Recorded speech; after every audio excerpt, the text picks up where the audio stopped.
काफ़ी लोग एकादशी का व्रत रखते हैं और इसको लोगों को जो जानकारी भी नहीं रहती एकादशी का क्या महत्व है। इसी को जानकारी के लेकर बातचीत करेंगे। हमारे साथ महाराज जी हैं। महाराज जी, आप एक बार अपना परिचय दीजिए एक बार।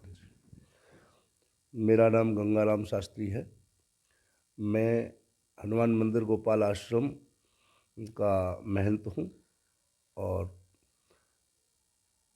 तिरखा कॉलोनी बल्लभगढ़ सेक्टर 2 में मेरा निवास है।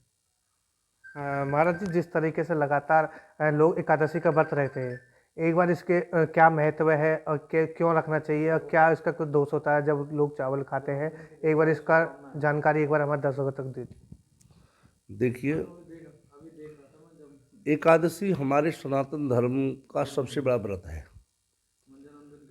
वैसे तो एकादशी व्रत में कहा जाता है कि हम मनुष्य की 10 इंद्रियां हैं, जिसमें 5 ज्ञानेंद्रियां हैं और 5 कर्मेंद्रियां हैं। कर्म करने वाली इंद्रियां हैं उन्हें कर्मेंद्रिय कहते हैं और जिनसे ज्ञान अर्जित किया जाता है उन्हें ज्ञानेंद्रिय कहते हैं। इन 10 का जो स्वामी है वो है मन।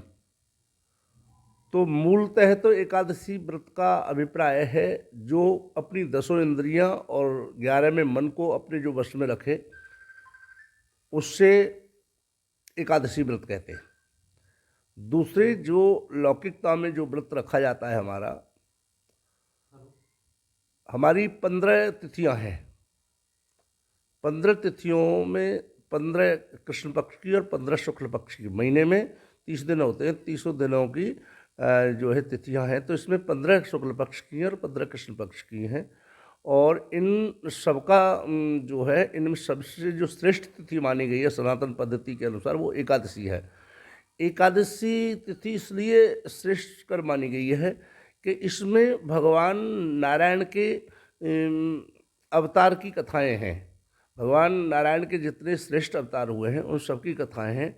और इस तिथि का व्रत रखने से, इस तिथि का संयम करने से भगवान नारायण बहुत प्रसन्न होते हैं। और दूसरी बात, इस तिथि में कई लोग चर्चा करते हैं कि भाई ये चावलों का, जैसे अभी आपने कहा चावल का क्यों दूषित है। इसकी मान्यता है, मैं आपके चैनल के माध्यम से सभी भक्तों को बताना चाहता हूँ। हमारे सनातन के एक बड़े श्रेष्ठ मेधा ऋषि हुए। मेधा ऋषि शक्ति के उपासक थे, माँ भगवती शक्ति के उपासक थे। एक दिन उनकी पूजा में कुछ भूल हो गई, जिससे माँ शक्ति जो है इनसे रुष्ट हो गई। तो इनके क्रोध से बचने के लिए मेधा ऋषि भूमि में समा गए, जमीन में समा गए।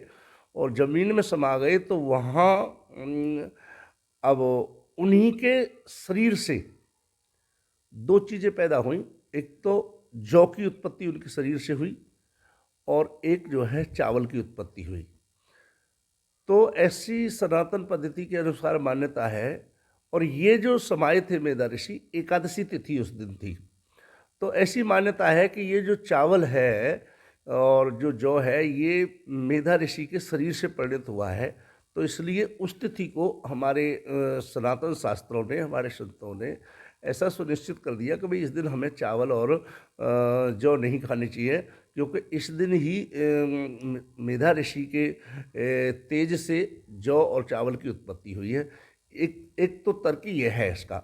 दूसरा एक वैज्ञानिक तर्क है और ज्योतिष के माध्यम से भी एक तर्क है कि चावल जो है ना, वो जल तत्व से उसकी उत्पत्ति है। चावल की उत्पत्ति जल तत्व से है। और जहाँ जल होता है, जल का संबंध चंद्रमा से है।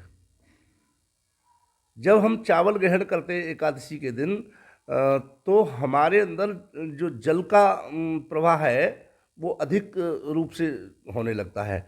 तो इसकी दृष्टि सीधी चंद्रमा की पड़ती है हमारे ऊपर।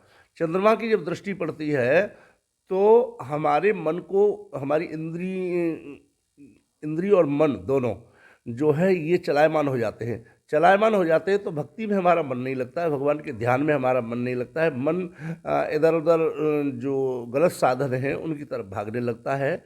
और इसलिए हम जो है इस चावल को वर्जित मानते हैं, क्योंकि मन की एकाग्रता ही जीवन की सफलता है। किस तरह से इसकी पूजा करनी चाहिए एकादशी को लेकर, और क्या हमें किस तरह से उपाय इसके एक बार बताइए एक बार।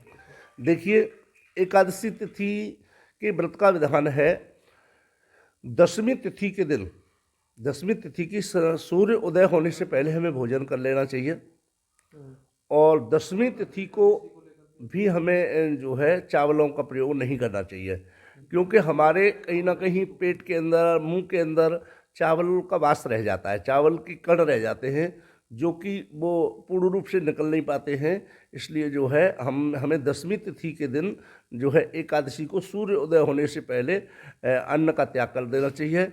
हमें दातुन वगैरह करके, कुल्ला करके, और 21 बार कुल्ला करना चाहिए। नियम शास्त्र के अनुसार तो 21 बार कुल्ला करना चाहिए हमारे को, जो है दसवीं तिथि के दिन खाना खाने के बाद में। बिल्कुल, साफ तौर पर जो मंत्र ने बताया है कि लगातार किस तरह से हमें एकादशी को व्रत हमें पूरा करना और क्या कुछ हमें सेवन उस दिन करना चाहिए। जितेंद्र बेनीवाल, लोकल 18 फरीदाबाद।